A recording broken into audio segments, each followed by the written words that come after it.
Ayer, casi así salido del libreto de novela de Televisa, Norma Lucía Piña, la ministra, todavía ministra presidenta de la Suprema Corte de Justicia de la Nación, como canción de Juan Gabriel, dijo adiós, pero que no le corresponde a ella juzgar el desempeño de los ministros y ministras que dejan esta Suprema Corte de Justicia de la Nación del todavía Poder Judicial podrido. Honorable Pleno de la Suprema Corte de Justicia de la Nación, señoras ministras y señores ministros, señoras y señores, hoy, en esta última sesión de la actual Suprema Corte de Justicia de la Nación, no quisiera desaprovechar la oportunidad para expresar mi mayor reconocimiento y gratitud a las señoras ministras y a los señores ministros quienes han integrado este tribunal pleno. Muchas gracias, ministra Lenia Batres Guadarrama. Muchas gracias, ministra Yasmín Esquivel Moza. Muchas gracias, ministro Juan Luis González Alcántara Carrancá. Muchas gracias, ministro Alfredo Gutiérrez Ortiz Mena. Muchas gracias, ministra Loreta Ortiz Alf. Muchas gracias, ministro Jorge Mario Pardo Rebolledo. Muchas gracias, ministro Alberto Pérez Dayán. Muchas gracias, ministra Ana Margarita Ríos Farjart.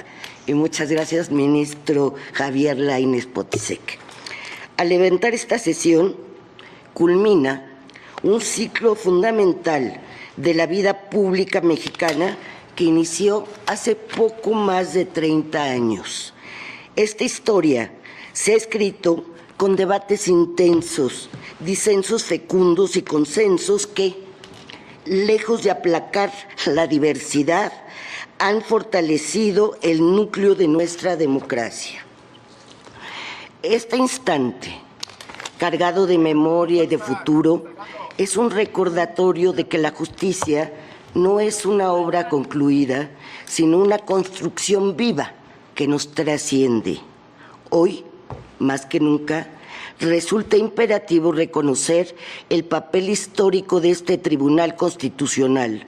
Su legado de precedentes y resoluciones han constituido un sólido bloque protector de los derechos fundamentales, garantizando, además, la progresividad de los derechos humanos. La Suprema Corte no es solo un órgano del Estado, es la piedra angular de la justicia constitucional, el máximo garante del ordenamiento jurídico nacional y un bastión en la defensa de la democracia constitucional y las libertades de todas las personas. La Suprema Corte ha recorrido un largo camino para construir su legitimidad. No me corresponde a mí valorar en qué medida ese objetivo se alcanzó. Serán nuestras sentencias las que darán cuenta de ello. Será la sociedad y la historia misma las que juzgarán a quienes hemos juzgado. La historia constitucional que se ha escrito aquí no se ha construido solo por quienes ocupamos las sillas visibles. El pulso de la justicia late gracias a quienes desde sus espacios de trabajo sostienen el trabajo diario. Quiero rendir aquí un homenaje a quienes día tras día, en silencio y sin reflectores, han sostenido la labor de este tribunal. Al personal jurisdiccional que al amparo de su constancia y de la mayor excelencia profesional pone los cimientos de las resoluciones que adoptamos colegiadamente. Su labor, muchas veces invisible para el público, es esencial para que las decisiones de este alto tribunal se materialicen y sobre todo para que se cumpla con el derecho de toda persona de acceder a la justicia. Mi mayor reconocimiento también al personal administrativo y operativo que hace posible que la maquinaria de la justicia nunca se detenga.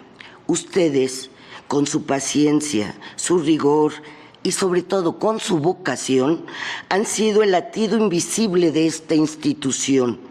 A todas y todos ustedes que han hecho de su trabajo un acto de amor por la justicia y por este país, les digo muchas gracias.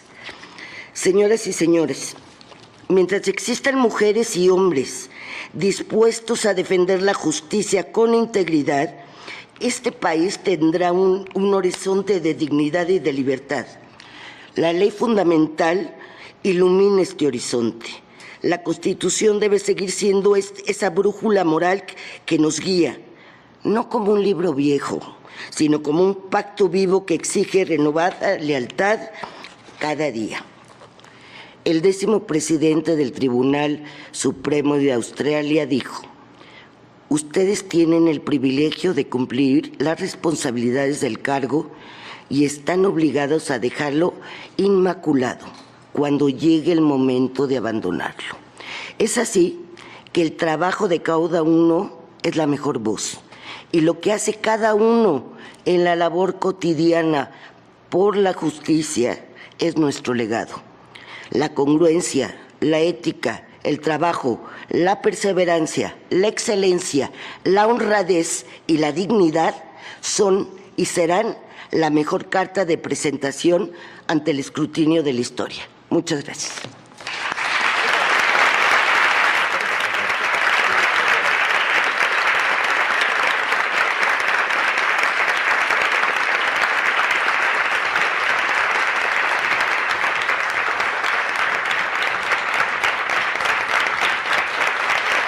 Y en esa toma se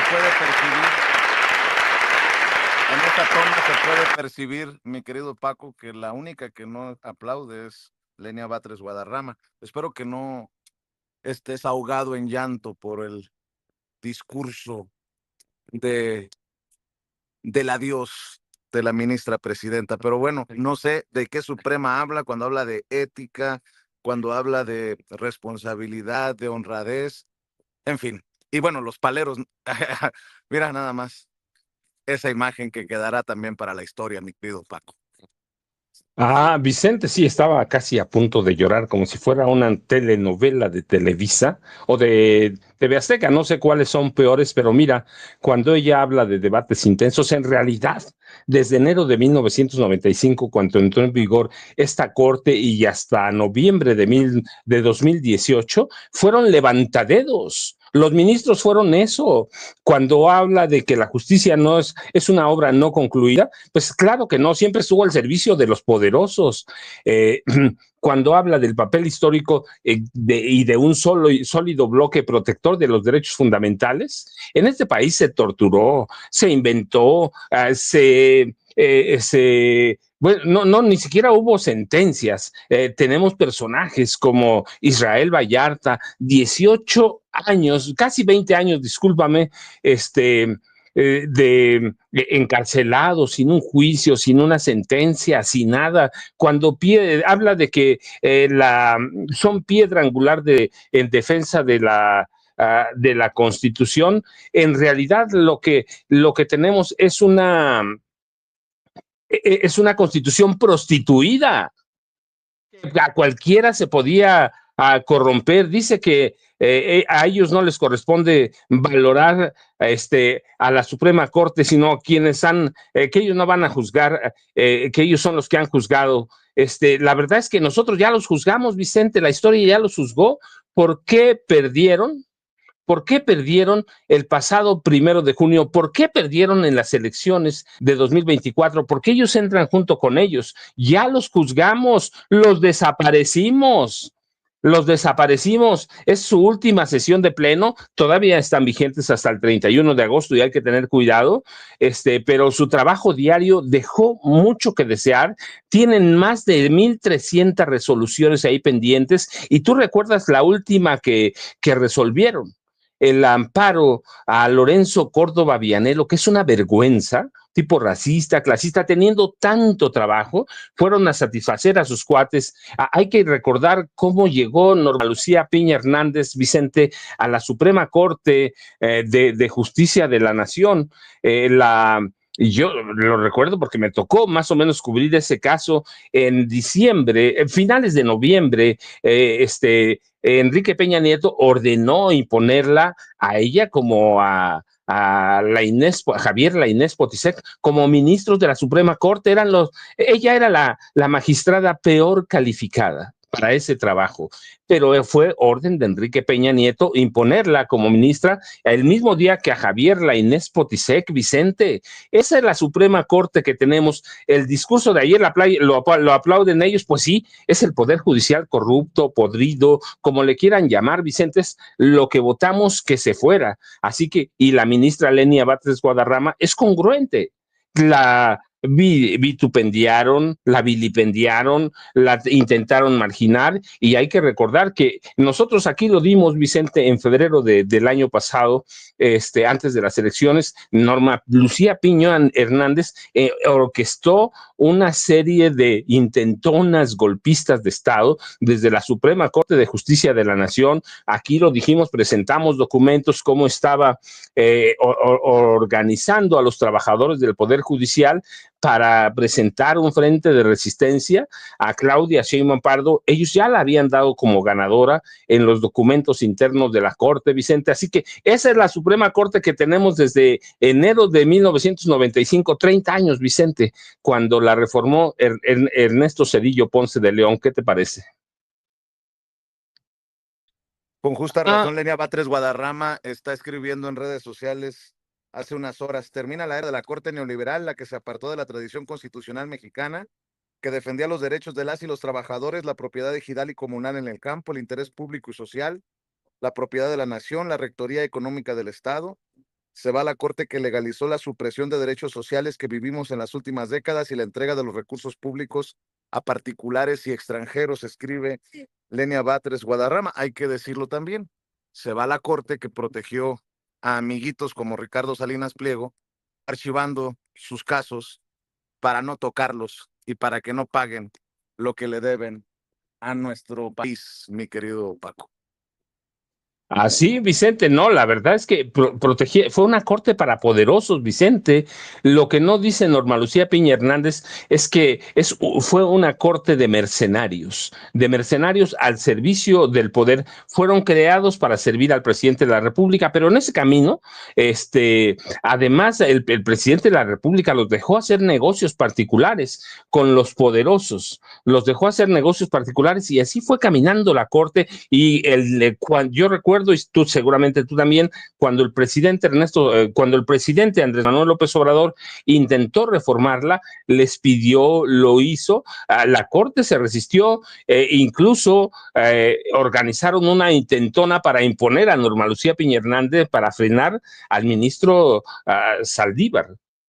Arturo Saldívar Lelo de la Rea. Así que es una corte que se va prostituida, Vicente, que se va con todo el desprestigio del mundo, que solo sirvió a unos cuantos.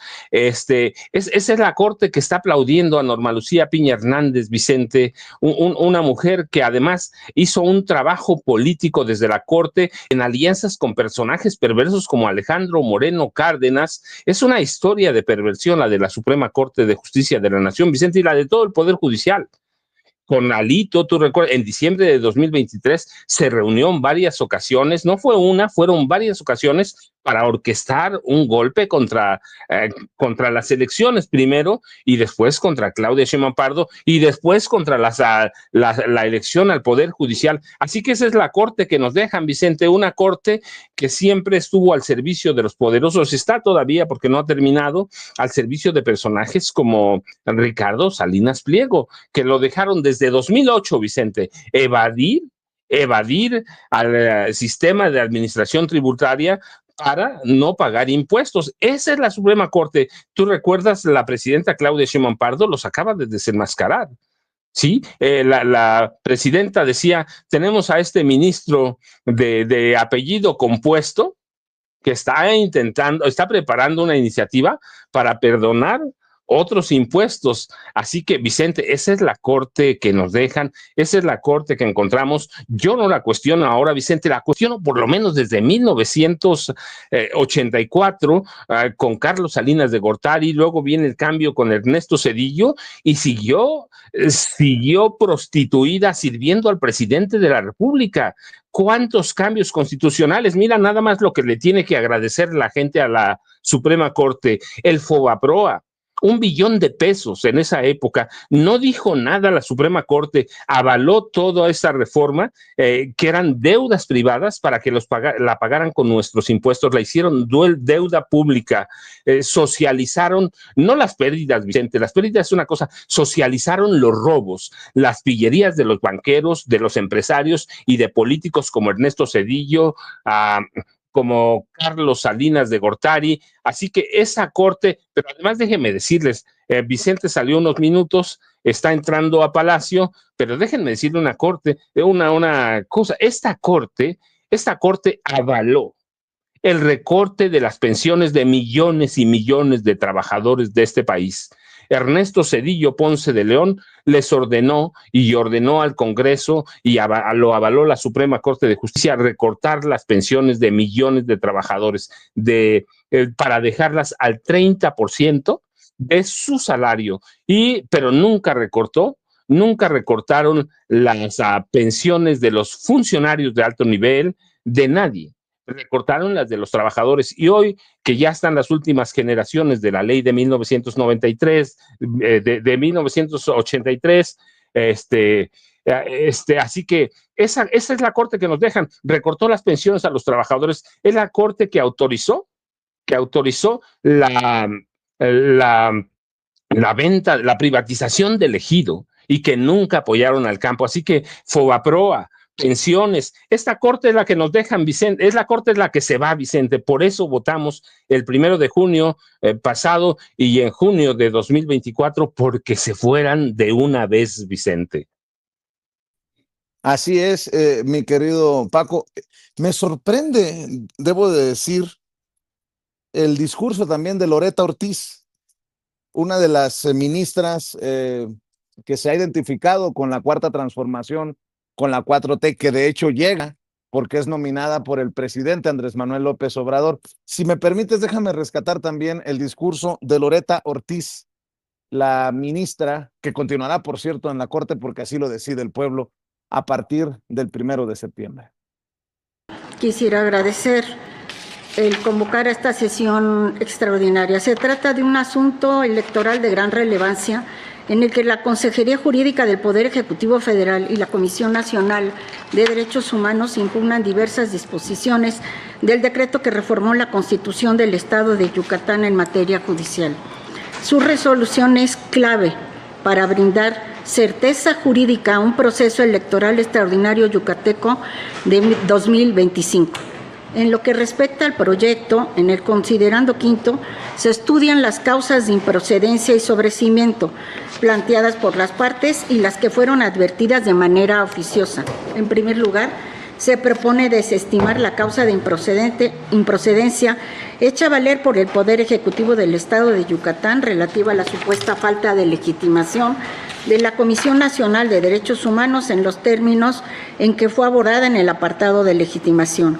Por otro lado, se advierte de oficio que el párrafo cuarto del artículo 9 transitorio del decreto 55/2025 ha cesado en sus efectos, pues se refiere a disposiciones para la organización del proceso electoral extraordinario del año 2025, el cual ya fue concluido conforme a lo informado por el Instituto Electoral y Participación Ciudadana del Estado de Yucatán.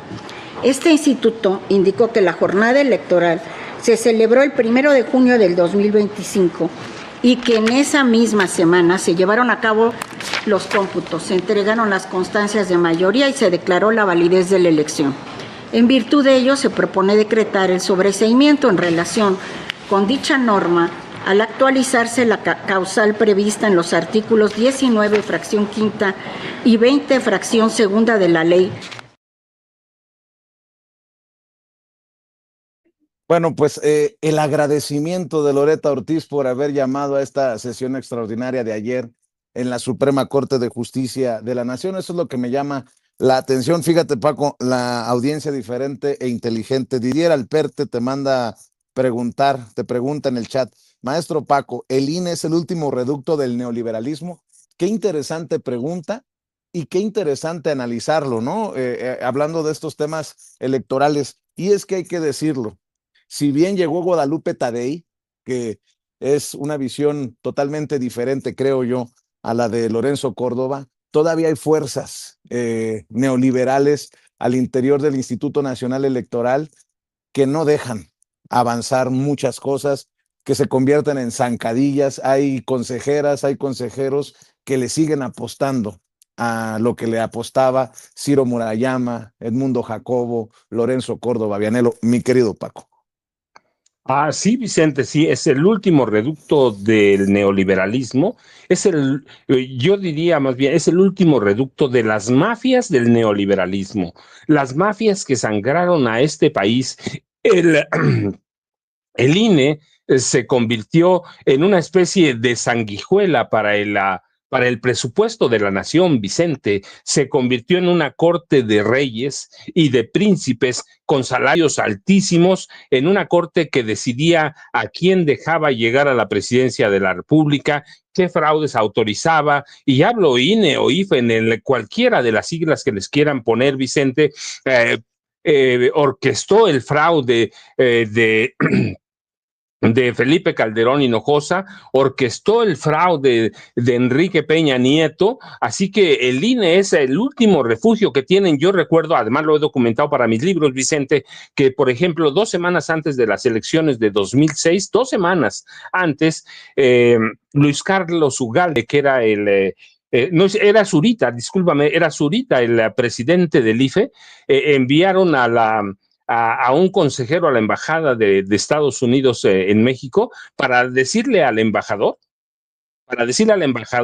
que Calderón iba a ganar las elecciones por un margen mínimo, pero los iba, pero iba a ganar las elecciones, y que Andrés Manuel López Obrador iba a perder, que así que Estados Unidos no tendría por qué preocuparse. Leonardo Zurita era el presidente, Luis Carlos Ugalde estaba también ahí en ese fraude, pariente o gente muy cercana a,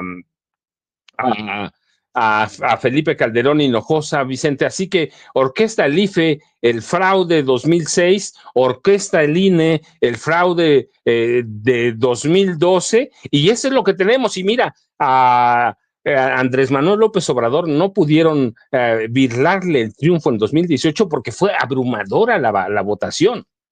Lo habrían intentado, pero fue tan abrumadora la votación que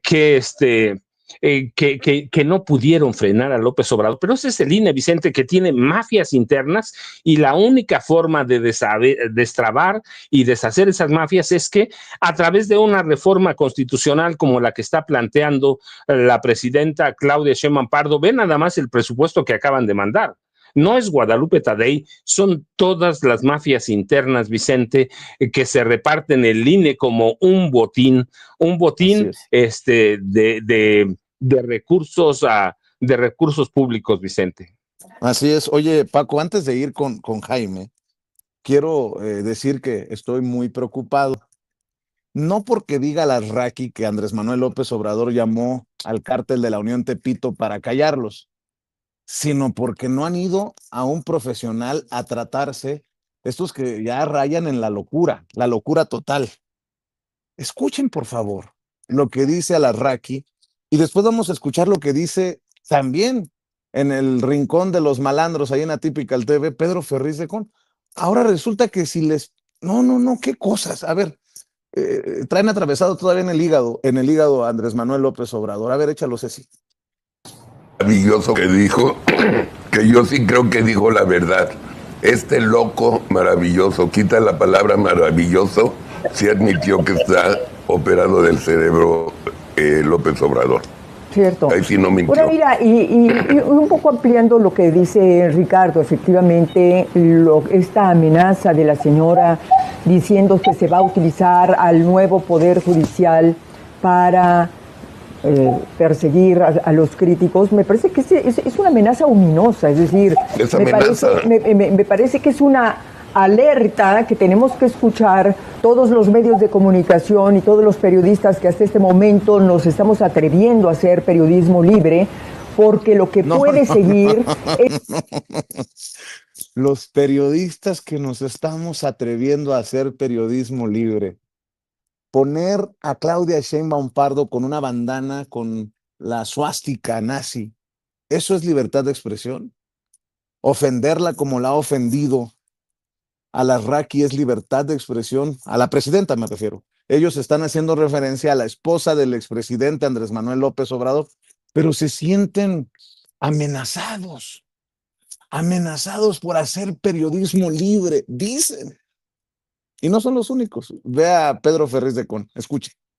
Y esto que estás diciendo es una buena noticia, porque esto significa que estamos cumpliendo con el cometido que nos ponemos nosotros de frente, que es luchar porque este país vuelva a la institucionalidad, porque recuperemos la democracia perdida, porque recuperemos la justicia, porque hagamos todo lo posible por entusiasmar a este país a que entre todos reaccionemos ante lo que nos está pasando, reaccionemos ante la militarización del país, que es una aberración, ante la falta de certidumbre en las instituciones electorales, que hoy desafortunadamente ya no están con el ciudadano.